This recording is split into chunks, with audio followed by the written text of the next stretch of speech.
Welcome to another episode of Eagle Rock Hi-Fi. Today we're going to be talking about cutouts, hole punches, that kind of thing, and why that was done. And to talk more about that topic, I have my dad here, Darren, who's going to be, he's been buying records for a long time now, and he's just going to go over some of the reasons why these modifications were done. So one of the first ones I'll talk about, or I'll mention here, is the hole punch. Do you want to tell us why they would do a hole punch, and why and how they would do those? Yeah, so this is a very clean hole punch here, right? You can tell it was done by probably either a machine or by hand. Could have been done by hand, but it's not your standard hole punch. It would require a lot of, maybe it was a big crimper or something that would punch the hole, right?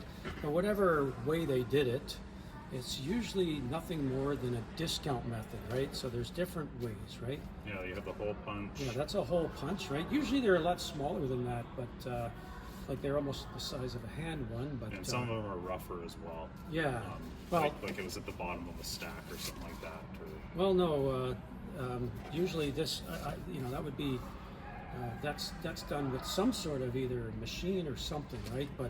But I think you mentioned like this type of hole punch, you can barely see it. That's nothing but a drill through. Somebody took a drill, right? So let's talk about why, and then we'll get into the different types, right? But the reason why, it's nothing more than a discount method. So let's say they got this James Taylor record back in at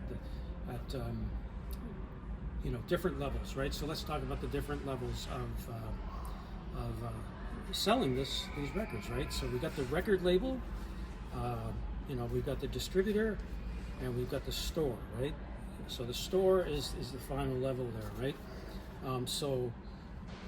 Something like this, for example, this one here, saw cut. I don't know if you can see that, but that's a saw cut.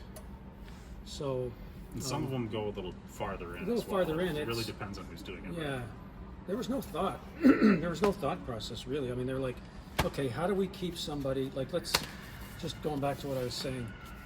Let's say the distributor or the record label has a bunch of these, right? This has been on, it's been out for sale in the stores, it's in the warehouse and everything. It was selling well, whatever, right? Maybe it didn't sell well. The warehouse, the record label, the distributor, and the record store, really, they're not in love with these records, so they're not going to keep them, hang on to them for dear life forever kind of thing, right? They just want to move through. It's a piece of inventory to them. So what they would do is they get down to a certain amount, like you see in a store when something is discounted, right? You get a few left. Doesn't even hold a section anymore. They need to move on, right? They need to get some stuff out of there. So what they'll do is they will, let's start with the distribution, or the record label or distribution warehouse. They'll take a case of this guy's records, right, or a bunch of different records that they're discounting, and they'll, like in this case, a saw cut, they would probably just have a saw there in their shipping warehouse or whatever, and they would run it through at a spot that wouldn't damage the record, right? Yeah. Wouldn't damage the vinyl in there. Yeah, because they weren't usually trying to damage the record. Oh no, they definitely don't want to damage the record, right? We'll get into another bit here, right. But to continue on that one. Yeah. Well, what it is now, so they will be discounted, right? So whether it be, so they can't be returned, right? The distributor or the record label would say, no returns on these, right? And they'd say to the record stores or the distributor, you can't return these. We're discounting these to you, right? So time can't go by and they send a bunch of them back and go, we're returning these, and they say, well, I want full credit, No, these have been discounted. We can tell. Like, you can't mess with that. You can put different stickers on. You can't fix that, right? So it keeps things honest, right? So that's with the saw cut, because you can just imagine somebody, it wouldn't be somebody there going like this with one of them, right? No. They just take a bunch of them, run it through the saw, right? And so that would indicate a discounted record, right? Yeah. So, this one here, maybe they would just run it across again with a saw and they'd cut the corner off. Right? There's a big slicer or something like that. Yeah, right. Whatever the method was, right? They had some way of indicating that record has been discounted. Yeah. So you cannot return it for full credit, right? This one here, So let's talk about the hole punch. They come in different sizes, right? Different Yeah. hole punches. This is kind of a large hole punch. We just see them, I right? see quite a few of the larger ones versus Yeah. the smaller ones. And it could have been done with a drill or some sort of, whatever way they did that, that was probably done. That looks like a pressed cut, just because Yeah, of the way it's- it tears out at the back there. Yeah, maybe they did a whole bunch at once, Maybe whatever. just one at a time. Giant drill press, whatever, right? But this one here is also a hole punch, but you can't really see it very well. It looks like a hole punch. If you want to zoom in on that, can you see it? It is definitely a hole punch. It's a discounted hole punch, right? So what they would do there, it's a cheaper way of doing it. Might have even been done at record store level, right? These are all being discounted, so you can't, take it home and say, "Oh, sorry, this was a gift." You return it, whatever reason. Say, well, and then they try to get full credit because you can peel the price sticker off and try to get full credit. But that right there shows that it was discounted, right? So, but because that's a very crude hole, what that tells me is, it could have been one, somebody did it, but more than likely they took a whole stack, right? These are all being discounted. And they take it out here to the corner where it's not going to interfere with, it's not going to damage the record, and they just drilled through all the way through to the stack, and then just pull the drill up, right? And that indicates, and then they would do their discounting, slash the price from $9.95 to $4.95, whatever the discount may be, and then they know that that has been discounted, right? Yeah. So the more crude ones, it could have been done at the warehouse, at the record label, or the warehouse at the distributor. So at any level, some sort of discounting going on, they're indicating it in these multiple ways. Hole punches, holes drilled through, corner cuts, saw cuts. I think I've covered all the ones that I've seen out there. Of And course. you do have one for the drilled version, where it actually did, because again, these weren't meant to interfere with the records, Yeah. but you do own one I've that got does some. have I've got a few of them, yeah, where the they've. hole went through the record as well. Well, that was on some or the 7-inch lead-in as records. well. Yeah, that was on some 7-inch records, and I don't know why, but the lead-in groove on every one of them has a a small hole drilled through it. So It's still playable, but you can't cannot set it on start the it. leave-in. Yeah, you can't. You'd have to start it past that hole, right? And maybe even in the track, and because if you Oh, don't, yeah. then your stylus will crash. Oh, it'll crash right and in that hole. you'll destroy Yeah. your stylus. Destroy your style. It'll just stop playing immediately. And Yeah. I don't know if that might have been an error where somebody, because think about it, this is just warehouse people, Yeah. right? They're just, guy his first day on the job and drills it too far over and puts it through the record, and then, who knows, they go out and there's a complaint, and the store, the distributor gets a credit, whatever that may be, and who knows, somebody, they went out the back door and somebody sold them at a flea market, and who's to know? They buy it, and then they never see the flea market person again. Somehow they ended up in the population, right? Because they did these kinds of cutouts on 7-inch album. Oh well, 7-inch sleeves. hardly ever came in a hard cover, right? So that maybe that was In a is it hard that the jacket. hole was that a way of showing that was a discounted one, perhaps? I'm not sure. I'm not sure why those have holes in them, right? But you got to remember, these are all being done when they're brand new, right? Yeah. I These, suppose these you are could- all done with the shrink on. with the So you shrink can on, get, you can if get there was them, shrink. If there was a shrink, you could get it with that modification, whether Yeah. it be the corner, the hole, the drill, the saw. It could all be done with a saw cut or with the shrink still on it. So you can get it. It'd still be brand new. It'd just be modified due to that discounted procedure they do to show that they've discounted that item.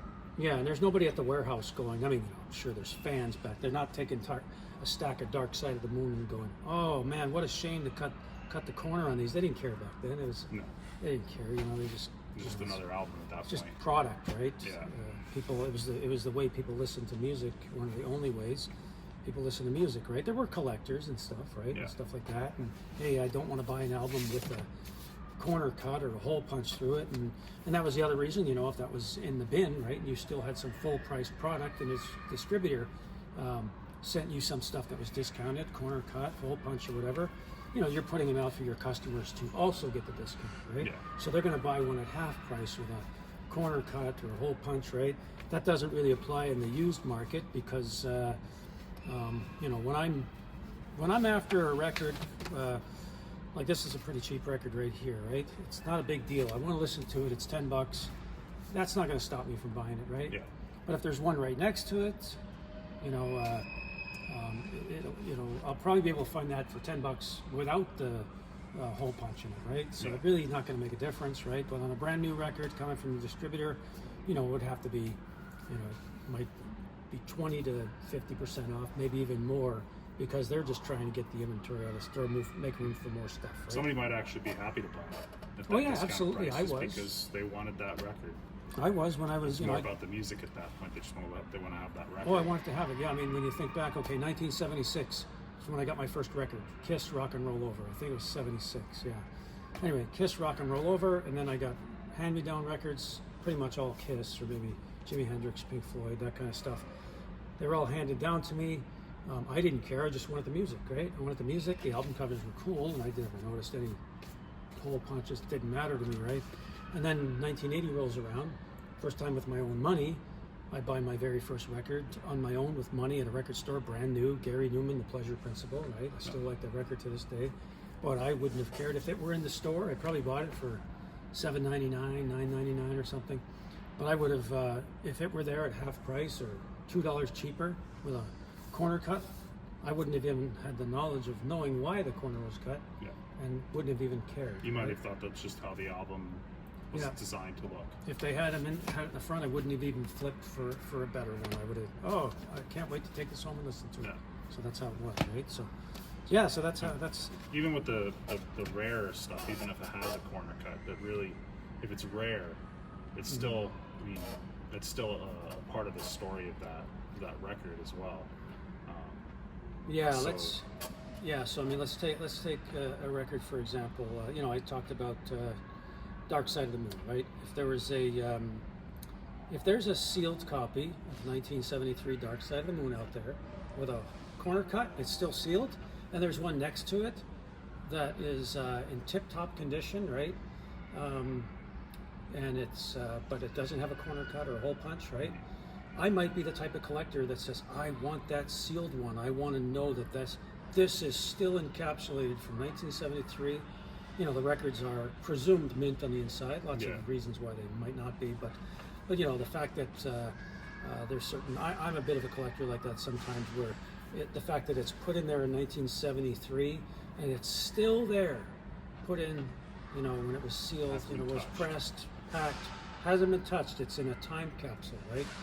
And just the thought that I can open that up for the very first time and listen to that, release that music, and here in 2025, to be able to release that music, that would turn me on to buying that record, right? Yeah. Because it's sealed, right? Yeah. So that corner cut would be less prominent. Now, if there was a corner cut sealed and or hole punch sealed next to one that isn't hole punched, or, in that example, right, I would probably pay maybe 10 or 20% more for the one that doesn't have the hole punch or corner cut. But if it's one that I'm never going to see again, there's certain records that I have that Well, if it's if like I a ever one find it, off, that it's like Yeah. 1 in a million that you find it and it's got a corner cut. Mm-hmm. Like, for example, the Dark Side of the Moon one. For me, it'd be part of the story, like with that corner cut. It's sealed as well, still, but Yeah. that corner cut, it's like it was sitting in the store, Yeah. and it wasn't very popular, so they discounted it. Well, or yeah. let's that say one would be a wrong example because it's been on the charts forever, right? yeah, it's been out there forever. But for certain ones, example, yeah. let's say that it wasn't for some, and Some then of them afterwards, don't, and afterwards it blew the charts and Yeah. all this stuff, and it's got that corner cut. So you got it. A piece of history that where it was sitting and it wasn't really well taken, and so they decided to discount it, and then after the fact it became more popular. Mm-hmm. That it's Dark Side of the Moon's not a good example of that. Yeah. But if it was something like that in that situation, that'd be Yeah. kind of part of the story as well. I'm sure out there somewhere there is somebody who, anybody could do a corner cut or a hole punch on a record, Yeah. right? But I'm sure there's somebody out there who collects like that type of stuff, corner cuts or whatever. There's different pressing plants, and if you're collecting corner cuts, you'd probably want to know that it was actually cut, during that time period, at that time, right? I'm like that in the fact that I like original presses. I like modern presses that are done really well, right? Yeah. Not remastered, all that stuff. I like that. However, there's just something about like the House of Pain Fine Malt Lyrics, the fact that it came out. You know, I remember going to A&B Sound and stuff like that, or stores that were just 90% CDs and cassettes in that little section for the records, and going and seeing just only one copy of Fine Malt Lyrics, you know, there. So I mean, they were really hard to get at that time, right? In the 90s, it was a dip for vinyl. Vinyl, you know, just dipped down in sales. However, certain ones, you know, the fact that like the Velvet Underground or the Beatles, you know, Yesterday and Today, the Butcher cover, somebody bought this back then, right? Yeah. Right. You know, my Zambia records, my Zamrock records, the fact that somebody bought this with their money over in Zambia, right? And it sat over there forever and somehow ended up here, right? Ended up in somebody's hands. The fact that somebody went and bought that, I mean, the nostalgia, I like that. I like that with everything. Wayne Gretzky hockey card, rookie card, the fact that some kid bought it out of the pack back then and opened it up and looked at it, you know, that's really cool to me, the fact that somebody actually... The story that those things go through. Yeah, there's a story behind it, some kid had it, right? So yeah, I mean, that's really special to me. So time period, you know, what's going on during that time period. But, you know, you mentioned something dipping in popularity, so they discount it, right? So Queen actually had 3 surges, right, that I can point out, right? Queen's initial surge when they were popular back in their original day in the 70s, right? Yeah. And then they had a surge in the 90s, a resurge, right? Where it was the movie with Mike... Flash Jordan? No, Mike Myers. Come on, how can Wayne's I forget World? this? Wayne's World, yeah. So they surged then. And then when the movie came out, what was it called? With Rami Malek? Oh, Bohemian Rhapsody. Bohemian Rhapsody. Then there was another resurgence, right? So Queen has kind of covered multiple generations now. So you could see Queen getting their corner cut and hole punched, right? Back in the 80s and 70s, right? And then, you know, if the record stores had kept those original, you know, they would have been able to put them out at full price. But again, record stores, distribution warehouses, and you know, pressing plants and stuff like that, they're not really, you know, they might be in love with the records, but for them it's inventory. You got to move product. This store here, you've got to move product, right? Yeah. You have to move product, otherwise, you know, because it's flowing. There's different stuff coming in, and you need to There's make so room. much of it. You just need you would need a full-on warehouse to That's have right. everything. Yeah. But and is this something that they do today? Have you seen anything done in the modern? I have not seen anything done, Modern. you know, in the 2000s where they're punching, and not at all. No. No, I just don't think that it's. We're in a different time where, even in the discounted bins in some of the biggest record stores I've been to in the world, they're not. I haven't seen any hole punches or corner cuts or saw cuts. They're usually just marked down. We're in a barcode era too, right? Yeah, so it's easier you just to go into the track. barcode and mark it down, and it shows on the receipt when you bought it, right? And Yeah. they can look in their system and see what it was. It's easier to priced at. track. And Yeah, it's all easier that to track stuff. now, right? So They don't do that modern, but they did do things to cassettes and CDs as they well, did. right? I think they still Do you might want be to show doing us? it. Yeah. Do you want to show us a cassette example, like what they might Well, I do don't with a have cassette? we don't have Let an me grab example an here, open right? cassette. Yeah, but what they do is what I've seen both the saw cut again. Well, they'll take a whole stack or whatever, and they'll just run it up to the saw, and you'll see a cut. It won't go very far in, but it'll be cut right on the spine here, right? And I've also seen holes drilled. So probably I don't know. I'd hate to think somebody by hand is doing it, but I've seen Because holes drilled.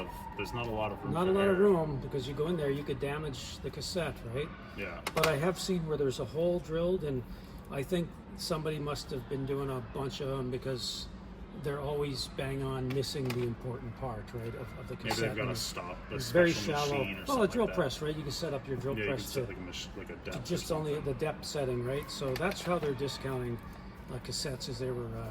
And that was usually Setting. modifying the cassette. It was damaging the not just the case, because the case can be changed. It's also the J card. It's also the That's J called card the J on it. card, right? Yeah. For those that don't know that. Well, that's funny because one's- that's like a U. Yeah, that one's not. But a very good generally, it's a example of that. J card, right? Yeah. They call it a J card, but it would damage the J card. Yeah. Yeah, so you could change the case and everything, but you're still gonna see that on that cover, that J Yeah. card, that it's been modified. That's right. Yeah. Yeah. Um, But that's how you they're still doing couldn't that. get Yeah. away with returning anything like that. And they're doing only saw cuts. I've never seen a drill cut, a hole punch. Well, actually, I think I have actually seen a hole punch, a drill punch through the side of the CD there, right? I've seen that, right? But more often they're just running it. It's very safe to run a saw through the spine. Like Yeah, you can. through the spine of a CD, a whole stack of them run a saw, because the CD, Yeah, as very long much as like a you- record, it's in the middle, right? Yeah, as long as you go up around it, you can miss that vital, the media in there.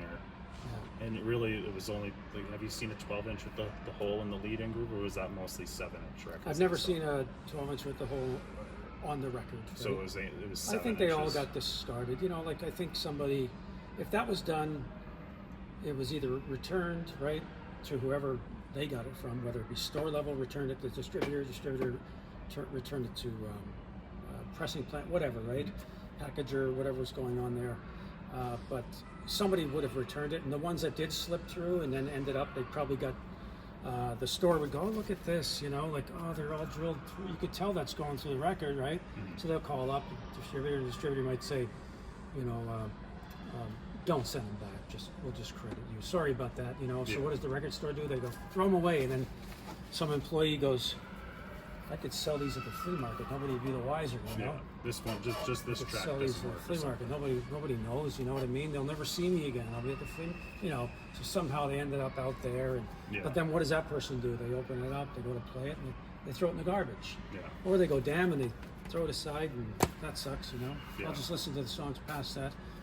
So I doubt there's very many out there, because people would look at them as defective and garbage, Yeah, right? yeah. So especially during the times when records were not looked at as you know, extremely valuable or anything. Even the butcher cover, right?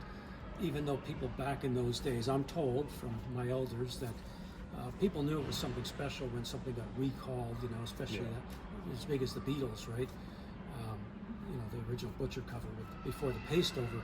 People knew they had something special, and they probably knew it's going to be worth a lot of money someday, you know. But as time went by, you know, it's worth a lot of money, right?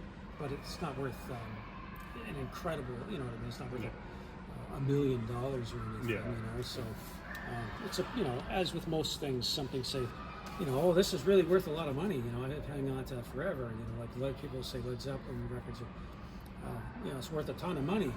Yeah. Right, and you know, it's a ton of money, $40, $50, you know what I mean? Yeah. Like, so the record is more enjoyable as a record than as a collector's item. I Yeah. guess. But still, you know, that nostalgia to Very to know. rarely is a record more collectible, not because of the music, than because of the music. Yeah, very rare. It's For usually example, because of the the music. Rebel Airs is probably Yeah, that REM That's- reference record. Yeah, it's more of a collectible. Yeah, it's more of a due to that, collectible. not because of the music. that's right. Yeah. Anyway, you know, you did an album cover episode recently, right? And that's also part of it, right? Because the art on some of these is just incredible, Yeah, right? the So, artwork. but yeah, but we're getting off topic, I guess. But I did have one other question. Did they do anything like this to 8 tracks? I've or never other seen kinds anything of done like media? that to 8 tracks. I've never seen it. That's a good question. I don't see why they wouldn't. I mean, 8 tracks. I don't know much about the history of them. Were they around or used for very long? Oh yeah, 8 the- tracks were you'd have to Google it, but I think it was early 60s to, they made the last one, the last major release, I think it was like 1987. I think it was U2, Joshua Okay, so Tree it or was, something. it was around for. It was quite a couple while, decades. and majority of your vehicles had them. Okay. Had an 8-track player, right? Yeah. And but I think they might have. I've never seen You just don't see a lot saw of. I cut. don't see a lot of 8 tracks these days, so Yeah. I haven't Well, really they handled tended- enough to see if there's been any modifications. Yeah, like many that. things happen to the 8-track. There are many reasons why 8-track is no longer, you know, they're very collectible, right? But for some reasons, they were very susceptible to moisture damage. So you'll see a lot of crinkled up labels and everything. Yeah. Right? I think it's because it's stuck to plastic as opposed to something being stuck to cardboard. Right? Yeah, just the different materials. just Yeah. the way they work. Yeah, and then 8-track itself, I think you did a We did a video on Yeah, it. it's like there's certain songs. It's like halfway through, it'll jump over. Or you'll get a bleed through, I think it was. Oh, You'll there's hear- bleed through every single. We've got sealed 8-tracks, right? Yeah. You've got some that are. There's a fly in here. Always hanging around by you, yeah. Of course. Get out of here, yeah. But anyway, there's a sealed 8-tracks. Yeah. Will still have the bleed through where you can, when it gets quiet in between songs, you can hear another song. Right? Yeah. You can hear another song. Yeah. And that's because that little piece of foam at the top is Degraded. needs to be. It's degraded, right? It Yeah. needs to be replaced, right? I'm pretty sure that's what it is. But so even sealed ones will have that problem, Yeah. right? 8-track, I never really liked. I mean, tape. You couldn't rewind them either. No, I don't believe you could. I mean, I so- know when you on the ones that, yeah, you couldn't rewind 8-tracks. Yeah. I mean, there might be a machine out there that did a rewind on them, but your You consumer basically ones, just yeah. had to play through them. You'd have to, Yeah. to get back to where if you wanted to listen to a certain section again, you had to go. Oh back yeah, all there the was a way lot of through. reasons why cassette just buried 8-track. That was the other reason. Cassette came along, right? Tape is a great media for Yeah. music, right? It's sound quality.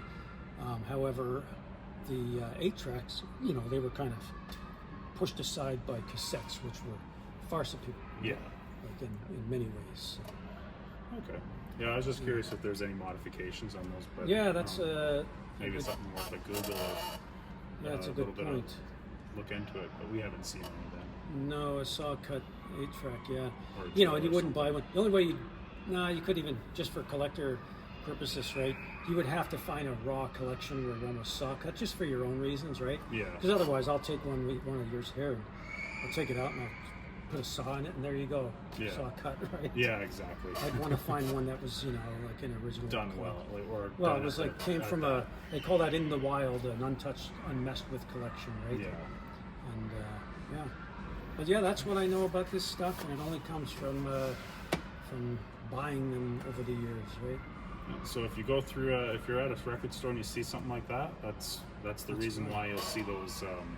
Again, they're not usually done we haven't seen them done in the modern era, mainly probably just because of the differences or the advances in selling things with barcodes and having the history and everything. But back in when do you think that they stopped doing? I would that? say when barcodes became, I would say mid '90s, early Mid-90s, they '90s, probably mid stopped '90s, this yeah, practice. because the internet, computers, everything, right, made it a lot like computerized inventories and stuff like that, so you could kind of track when somebody bought something, Yeah. rather than having them try and return something for full credit when they paid half price, right? I think it had a lot to do with that. Mm-hmm. And I actually meant to ask about this as well. Did they ever do like a chemical or like a dye or something like that on any that you've seen where they put something on, like they wrote on it or they stamped it with something to try I've seen and- stuff like that on the Yeah. outside. Yeah. They've done that as well. Yeah, I've seen that. On But the- this was- It wouldn't do you any good on shrink, though, right? Yeah, if it's on shrink. It then wouldn't. you It just wouldn't peel stick it very off. well to it, and it just like but I've seen like actual records. I've seen different stamps, but usually that'd be on the record. I know there were a lot of countries. I don't know, a lot, maybe some. I don't know, but there are countries out there that never shrink wrap their records. Right? Yeah. And you just got your record. So in that case, they could easily stamp something. I've seen, that all the time. Promo, right? Yeah. Property of CBS, right? Yeah. Actual, what's that called? What's that called? Embossed? Or, Yeah, but where like they it's switch an actual the- stamp. It's an Yeah, actual, like like it you can raises the feel it. cover, yeah. And you can feel it, right? No, this would be the other direction. It would be actually Or it stamps in, yeah. a press, But I've seen the ones that are also just in ink and stuff like that. There's a lot of weird stuff. These are the main library ones. discards and stuff Yeah. like that. Which Or was, I think you see somewhere it's like not for resale. not that for kind of resale, thing. yeah. But this was the main one that a lot of places would use would be the cut, the physical. Yeah, that's right. The physical, cutting or drilling or stamping. That's right. Of the cover to change that. Yeah. So it's really easily noticeable. Yeah, although it could be used today simply because of, I don't think it is, but as you probably noticed, there are certain records that come now with just the barcode is only on the shrink wrap. Yeah. Yeah. So you peel that shrink wrap off, right? Although, Yes. most of your record stores or distribution warehouses and plants, whatever, will not accept the shrink wrap removed, right? Yeah, yeah. If the shrink wrap is removed, they're not taking it. You know, you said It's they're been not taking open. it back, right? Yeah. So it's been open. Yeah. Yeah. But, yeah, I think that covers the main changes that will be done at some phase of the selling process. So if you have any thoughts on that, or you have any extra info, drop it in the comments. We also have our website up now, so if you want to check us out at eaglerockhifi.ca. We're also on Facebook as well. And please remember to subscribe to future videos. Hope you enjoyed it. Thanks for watching. This has been a Brush Cut Productions video.